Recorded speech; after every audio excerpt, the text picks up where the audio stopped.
I'm making this recording today to try to explain what's happened over the last few hours with me. I had a visit from the Chief of the General Staff of the Jordanian Armed Forces this morning, in which he informed me that I was not allowed to go out to communicate with people or to meet with them, because that in the meetings that I had been present in or on social media relating to visits that I've made, there's been criticism of the government or the king. I asked him if I was the one criticizing. He said no. He said, but this was a warning from him, from the Chief of Police, and from the Chief of the Security Services, the Mukhabarat, that I should not leave my house, that I could only visit family, that I could not tweet, and that I could not communicate with people.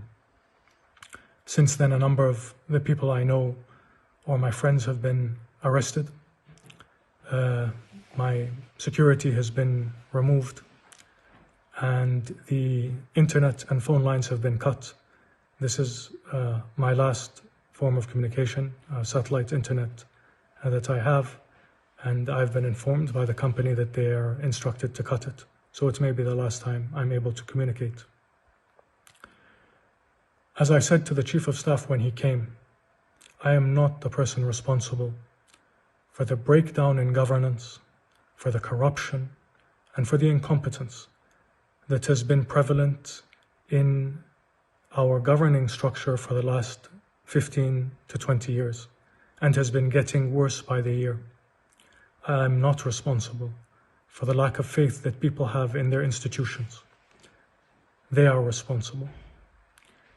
Unfortunately, this country has gone from one that was at the forefront of the region in terms of education and healthcare, in terms of human dignity and freedoms, to one in which even to criticize a small aspect of a policy leads to arrest and abuse by the security services.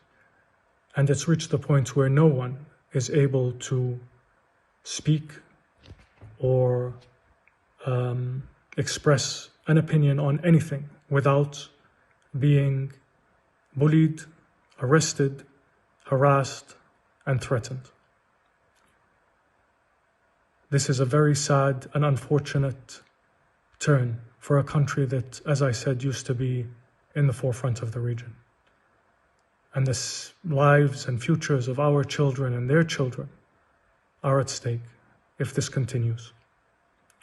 Their well-being has been put second by a ruling system that has decided that its personal interests, that its financial interests, that its corruption is more important than the lives and dignity and futures of the 10 million people that live here.